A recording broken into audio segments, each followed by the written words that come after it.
O interior de São Paulo concentra uma grande parte das 80 milhões de bicicletas que circulam pelo país.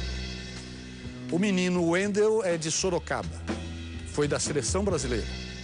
Quase foi embora deste mundo. As cenas proporcionadas por estas garças nesta estrada paranaense são absolutamente fantásticas, mas naturais. Outras cenas também são diferentes. Imagens da Volta Ciclística do Paraná. Os resultados são quase incríveis, mas provocados por causas antinaturais. Sempre há casos de doping na prova. Uns ciclistas são pegos nos poucos exames realizados. Outros apenas pagam o preço dos efeitos colaterais. Foi o caso de Wendel Berbel, da equipe Memorial de Santos, que quase morreu há 11 meses.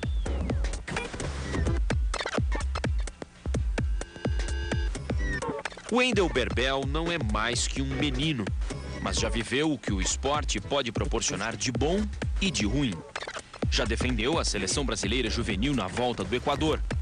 E por pouco não deixou este mundo na Volta do Paraná. Por quê? Porque já usava eritropoetina e ainda resolveu injetar hormônio de crescimento para se dar bem na terceira etapa da competição, no dia 4 de junho do ano passado, entre Ibiporã e... Eu tinha tomado GH. GHH é hormônio de crescimento, né? Aos 19 anos, Wendel era uma promessa do ciclismo. Hoje trabalha nesta fábrica que produz gigantescas hélices para a captação de energia eólica. É operador de empilhadeira. Não se arrependeu, tomaria de novo? Eu tomaria. Se for falar, todo mundo toma, generalizar. É que aqui os exames é só de urina, né? Se pegar, fazer um exame de sangue, pega todo mundo. Valdir, o pai, não entendeu até hoje o que aconteceu com a carreira do filho. Desconfia das drogas esportivas. Desconfia dos dirigentes que não o procuraram nem para saber se o filho tinha sobrevivido. Depois que ele sofreu lá o problema de saúde dele, infelizmente ele foi abandonado. Eles cumpriram com o contrato, parece que era R$500 que eles pagavam por mês. Mas nunca o Wendel me trouxe um papel aqui dizendo do contrato dele na minha mão, não. Nem na mão dele. A cópia, se tem cópia, ficou lá. Ainda eu sempre cobrei, Wendel, traz o contrato, deixa aqui em casa. Que amanhã depois acontece alguma coisa com você e daí, entendeu? E esse contrato nunca veio pra cá. Vieram buscar a bicicleta dele, a bike vieram buscar. E falaram que iam guardar lá pra ele, dar uma ajustada quando ele voltasse. Mas era... só conversa, era para levar a bike embora. A mudança na vida da família Berbel com um telefonema dia 4 de junho do ano passado. Ligaram de Londrina para avisar que o filho estava muito mal, hospitalizado após a terceira etapa da Volta do Paraná. O médico falou que ele já estava morrendo, ele estava em cranióbito. Queria trazer ele embora vivo, eu trouxe ele embora. Porque o pessoal também foi embora, não perguntou pra mim se eu tinha dinheiro pra gasolina, não perguntou como que eu vim embora, nada. O pessoal foi todo embora? Eles deixaram o hotel pago até quando eu precisasse ficar lá e nem vieram me dar tchau ou deixar o telefone pra mim ligar ou vice-versa, nada. Confederação, nada. Memorial, ninguém? Ninguém. Importante era abafar o caso. Não fica bem para o ciclismo este tipo de repercussão negativa. Não fosse o doutor Adriano Freitas Ribeiro, do Hospital Evangélico, e talvez o caso tivesse terminado em tragédia. Ele falou espontaneamente após a estabilização, porque quando ele chegou ele estava confuso, ele não conseguia falar absolutamente nada, mas depois que ele teve uma melhora, ele contou que usava algumas substâncias para melhora de desempenho, entre elas a eritropoetina, né, que é muito usada pelos ciclistas, pelos atletas de provas de endurance, né? A eritropoetina tem alguns efeitos cardiovasculares potencialmente fatais, mas não essa disfunção de força de contração do coração. Ela é mais relacionada com eventos trombóticos, com infarto. E isso ele não teve. Pra gente ele falou que nessa prova antes dessa prova, ele usou hormônio de crescimento? É muito comum o uso de hormônio de crescimento porque é difícil de detectar em exame antidoping, né? O hormônio de crescimento tem que ser detectado com exame de sangue, isso é feito em poucas provas. Então é muito comum usar, em vez do esteroide anabólico, que é mais fácil você detectar, dependendo da testosterona que você usa, do tipo de esteroide, você usar o hormônio do crescimento, que tem efeitos parecidos, né? De ganho de massa muscular, de ganho de força, ganho de potência, né? E com esse benefício de ser dificilmente detectado. Eritropoetina e hormônio do crescimento, uma composição explosiva, principalmente para um jovem que tinha no histórico um problema cardíaco. Nada que o impedisse de competir. Quem conta é Adriana, mãe de Wendel, que já não vive mais com o pai. Quando você chegou lá, o que o médico falou com vocês? Então, ele estava entubado, ele estava cheio de aparelho. Ele falou que eles estavam fazendo eles fizeram, né, vários exames e na verdade ele não soube dizer exatamente o que foi que aconteceu. Ele falou que poderia ser uma bactéria de uma gripe mal curada, que ficou alojada lá no organismo, no coração, e de repente um dia lá que eu não estava, acho que talvez com a resistência muito alta, atacou o coração, fez inchar o coração. É um diagnóstico exato. Tudo o que aconteceu com ele, até hoje a gente não sabe. Passado quase um ano do grande susto de sua vida, o menino fica pensando se volta ou não às provas. Você tem essas fotos aqui, você tem essas medalhas. A gente pode falar que você é um ex-ciclista aos 20 anos. É muito cedo pra dizer isso, né? Muito cedo pra desistir. Oi? Muito cedo pra desistir, né? É, muito cedo, né? Já prolongar mais um pouco, quem sabe um dia. E fala de sua vida sem arrependimentos. Faz parte do mundo do ciclismo. Eu tinha meu objetivo, né? Queria rodar um pouquinho mais e tal. Tinha acabado de mudar na equipe, tinha começado o trabalho e foi por mim. Ninguém veio falar, sai, tomar, foi por mim. Quem que injetou em você? Foi um amigo. Ciclista também? Ciclista também. Como o Wendel mesmo diz, se fizer certinho, ninguém é pego mesmo. Se arrepende? Não. Não se arrependeu de tomar? Não. Tomaria de novo? Eu tomaria.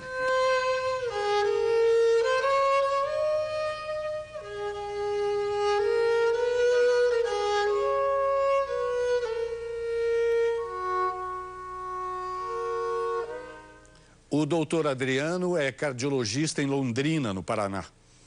É médico do esporte e salvou a vida de Wendel. Agora vai explicar para que servem os remédios que infestam o ciclismo. O doutor Adriano Freitas Ribeiro salvou a vida do menino ciclista Wendel Berbel há praticamente um ano, aqui no Hospital Evangélico de Londrina. Foi um baita susto, né? Foi um caso extremamente grave, né? Que a gente não é um caso do dia a dia, né? Um atleta, um jovem, uma pessoa que a gente sempre tem uma referência como atleta, tem uma saúde de ferro, mas na verdade esse caso foi extremamente grave, né? O Wendel teve entre a vida e a morte e ainda bem que deu tudo certo e hoje em dia ele tá bem. E só salvou porque, além de médico, o doutor é corredor de provas de fundo. Conhece os segredos das drogas do esporte. Atende um esportista de um jeito diferente, já desconfiado do que pode ter causado o problema que tem pela frente. Muito comum, né? O uso de esteroide, de estimulantes, de hormônio de crescimento, e principalmente os ciclistas é uma modalidade de esporte onde o doping é muito difundido, né? Praticamente um número grande de atletas usa. É o cardiologista e maratonista Adriano quem vai esclarecer agora para que servem as drogas usadas no esporte. Como agem no paciente comum, como melhoram a performance dos atletas e quais são os seus devastadores efeitos colaterais. Você usa a eritropoetina no intuito do quê? De subir o hematócrito. O que a eritropoetina faz? Ela aumenta a produção de células vermelhas, que são as células que carregam oxigênio para os tecidos. Quando você começa a produzir muita célula vermelha, o sangue começa a ficar, entre aspas, grosso. A quantidade de célula fica muito maior que a quantidade de fluido. Então isso fica muito grosso. Esse é o hematócrito. Numa prova, o indivíduo acaba desidratando, então você tem um efeito da eritropoetina aumentando o hematócrito e mais a desidratação que aumenta ainda mais o hematócrito. Daí o risco, por quê? Ele fica com o sangue extremamente, vamos dizer assim, grosso, extremamente concentrado e aumenta a chance de eventos trombóticos. E um evento trombótico fatal é um infarto, é o derrame. É muito comum o uso de hormônio de crescimento porque ele é difícil de detectar em exame antidoping, né? O hormônio de crescimento tem que ser detectado com exame de sangue, isso é feito em poucas provas. Então é muito comum usar, em vez do esteroide anabólico, que é mais fácil você detectar, dependendo da testosterona que você usa, do tipo de esteroide, você usar o hormônio do crescimento, que tem efeitos parecidos, né? De ganho de massa, de ganho de força, ganho de potência, né? E com esse benefício de ser dificilmente detectado. Então é muito comum para ganho de performance eles associarem algo que aumenta a força, aumenta a quantidade de músculo, melhora a composição corporal, melhora a força, ao mesmo tempo que eles usam um método que aumenta o aporte de oxigênio para esse músculo que já está, entre aspas, turbinado. Doping em si, todo mundo tenta acobertar, não os médicos, mas quem vive do esporte convive muito bem com isso. Agora, os efeitos colaterais do esforço excessivo, eles têm que ser cada vez mais divulgados, né? Que as pessoas, a gente tem os atletas como referência de saúde, mas na verdade, muito pelo contrário. Muitas vezes o que eles não têm é saúde, né? Justamente por esse esforço excessivo e por uso de substâncias ilegais. A gente vê inúmeros casos de mortes relacionadas ao doping nas mais variadas modalidades esportivas. E nós, como promotores de saúde, não podemos compactuar com esse tipo de situação, porque não existem estudos adequados de uso dessas medicações nessa população, não existe nenhum critério científico para se usar esteroide, eritropoetina. Essas medicações são liberadas com uso médico para determinadas doenças e são usados no atleta, os atletas são usados como cobaias. Eles não sabem os efeitos reais que eles estão correndo, a dose que eles têm que usar. Então isso é muito crítico, né? Então eu, como médico, sou completamente contra o doping. Acho que não existe nenhuma justificativa para um atleta, além do aspecto moral. Ele está ganhando vantagens em relação a outros atletas e está competindo em competições de desigualdade. E hoje em dia, quanto mais rico o atleta, quanto mais recurso, maior a facilidade que ele tem de usar substâncias que não são detectadas. A nossa sociedade busca a vitória, busca sempre, só valoriza, prestigia quem são os vencedores. Os perdedores logo são esquecidos. Então os atletas são impostos a essa carga excessiva, essa pressão excessiva, tem muito dinheiro envolvido, então tenta-se ganhar a qualquer custo. Eu acho que o preço que se paga por isso é muito alto. Uma morte não tem preço. A situação está ficando cada vez pior. Fica o alerta. Uma história triste do esporte. Por que morreu Bira, o menino que saiu de Campo Grande para tentar a sorte em São Paulo?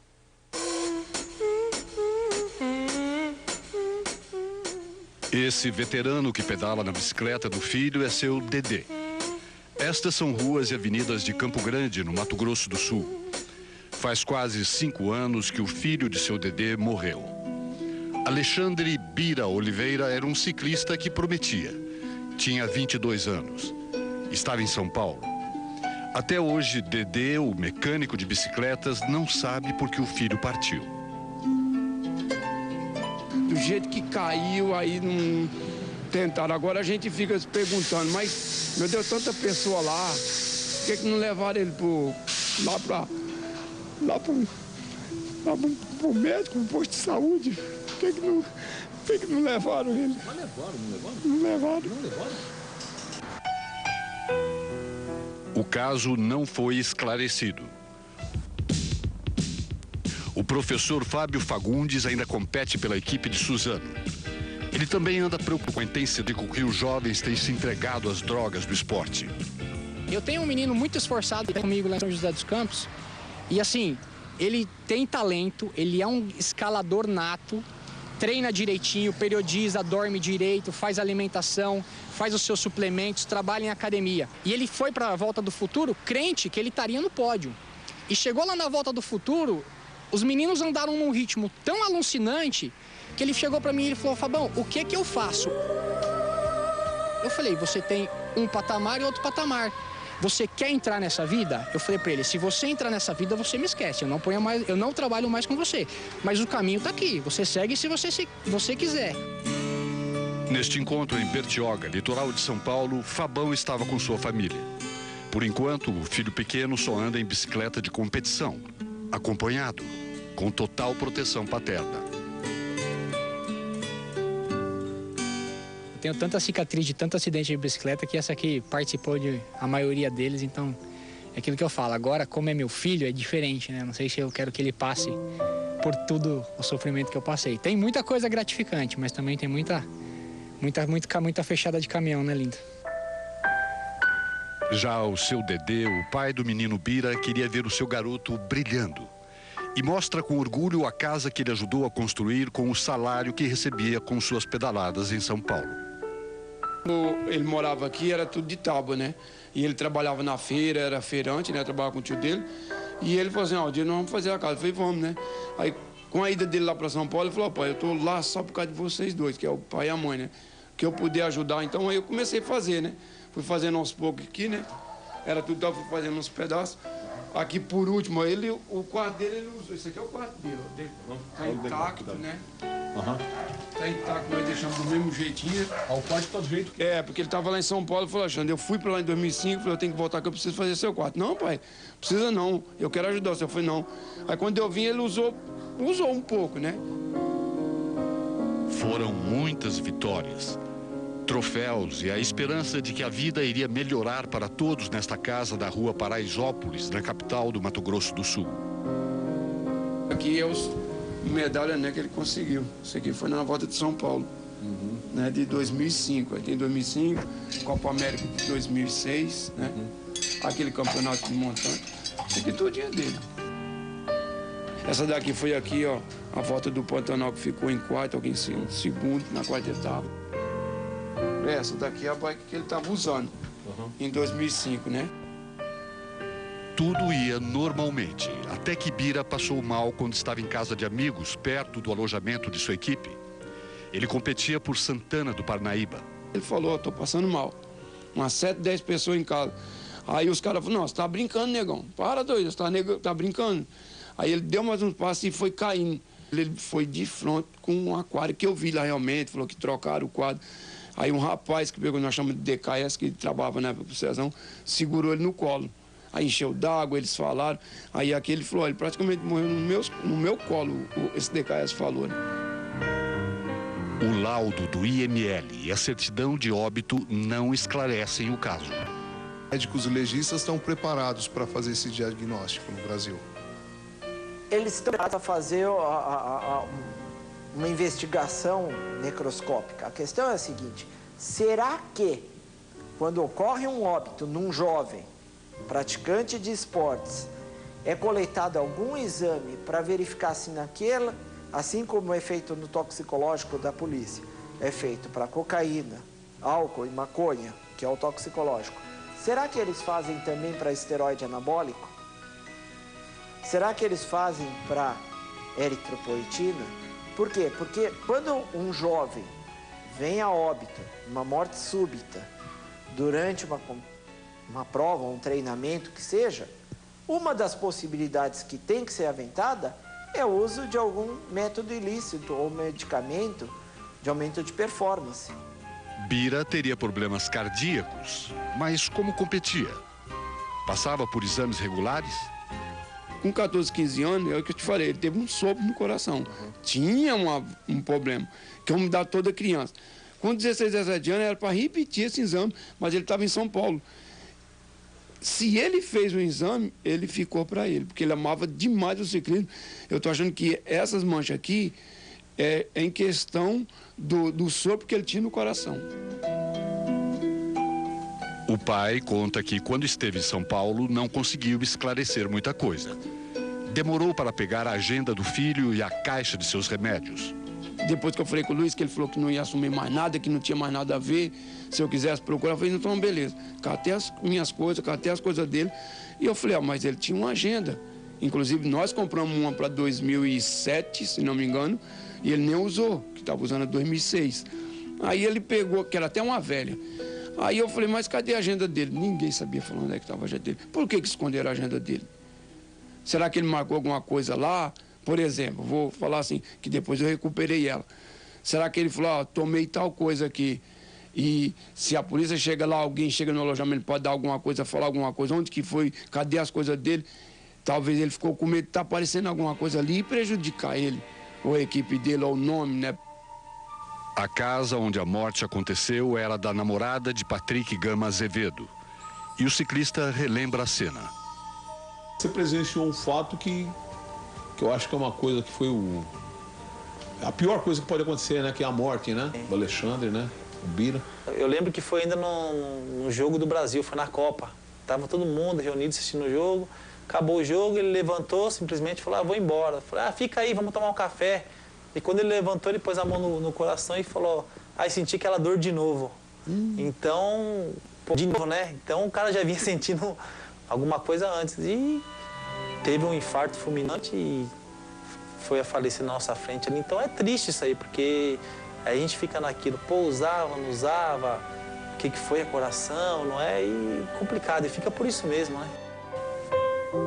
Do que morreu? Ninguém sabe. O pai lembra que uma vez Bira contou que seu técnico lhe ofereceu anfetamina. A volta de Santa Catarina, um dia ele falou, o Alexandre acho que estava no meio do pelotão. Negão, você quer alguma coisa, quer uma anfetamina, não sei o quê? Não, você está doido, pai? Eu estou lá na casa do chapéu, vou estar tomando nada, não. Agora está aqui, os exames dele estão aqui, tudinho, era vitamina. Isso aí eu posso falar mesmo. Vitamina C, B, Manipur 1, que é ferro, isso aí ele tomava mesmo. Isso aí porque lá em São Paulo, arroz e feijão, ninguém anda, não. Suspeitas de que a morte foi causada por drogas? Existem sim.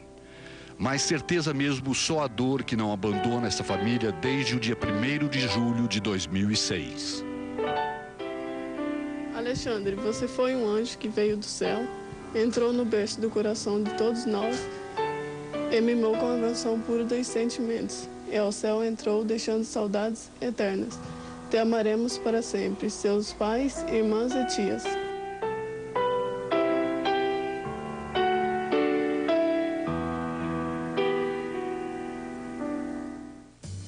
Você aí em casa, depois de ter assistido a tudo isso, você aí, faria o quê se recebesse a denúncia de que uma equipe compra material humano, tal do doping, por Sedex? Recebe a denúncia com os endereços onde são entregues os envelopes com as drogas? Sabe de que lugar vem o material? O que você faria? Sabendo que o lixo desses endereços contém seringas e caixas dos remédios proibidos. Nós propusemos ao vice-presidente da Confederação Brasileira de Ciclismo uma parceria. Daríamos os endereços e ele nos forneceria o respaldo jurídico. Vejam como foi a conversa com o advogado Paulo Schmidt, realizada no dia 13 de maio, às 5h30 da tarde, no prédio do Superior Tribunal de Justiça Desportiva, na Rua da Ajuda, no Rio de Janeiro. A ESPN deveria fazer como toda equipe de reportagem às vezes faz e aparece em programas de relevo no nosso país. Envolve a autoridade policial para que ela possa fazer o determinado flagrante no momento disso. Ao mesmo tempo que se faz essa reportagem e que se tem todas essas informações que muitas vezes nós não temos, e enfim, se tivesse, acionar a autoridade policial, a região, da jurisdição, para, de repente, fazer aquilo que se tem que fazer, que é deter aqueles que estão praticando esse ilícito. Se algum órgão do governo ou a polícia se interessar, a proposta continua em pé. Se bem que agora está todo mundo avisado, não é? E como se sabe, até as pedras mudam de lugar. Esta caixa de eritropoetina, que jamais poderia ser vendida em uma farmácia, será entregue nesta segunda-feira à Polícia Federal. Ficamos por aqui. E continuamos com a missão de exercer o nosso papel social por intermédio de um jornalismo do qual acreditamos. Até o próximo Histórias do Esporte. Não me convidaram pra essa festa pobre que os homens armaram pra me convencer a pagar sem ver toda essa droga que já vem malhada antes de eu nascer. Não me elegeram chefe de nada, o meu cartão de crédito foi para a malha. Brasil, mostra a tua cara, quero ver quem paga pra gente ficar assim. Brasil, qual é o teu negócio?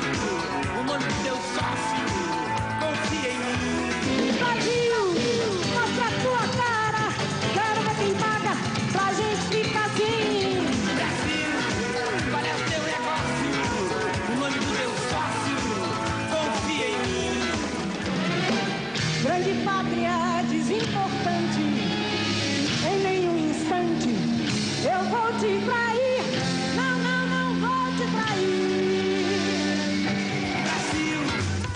mostra a tua cara. Quero ver quem paga pra gente ficar assim. Qual é o teu negócio? Quando eu me dou teu sócio, confia em mim. Confia em mim. Confia em mim. Isso é coisa de Polícia Federal. Polícia Federal tinha que intervir e saber quem está trazendo isso aí. É questão de Polícia Federal. Brasil!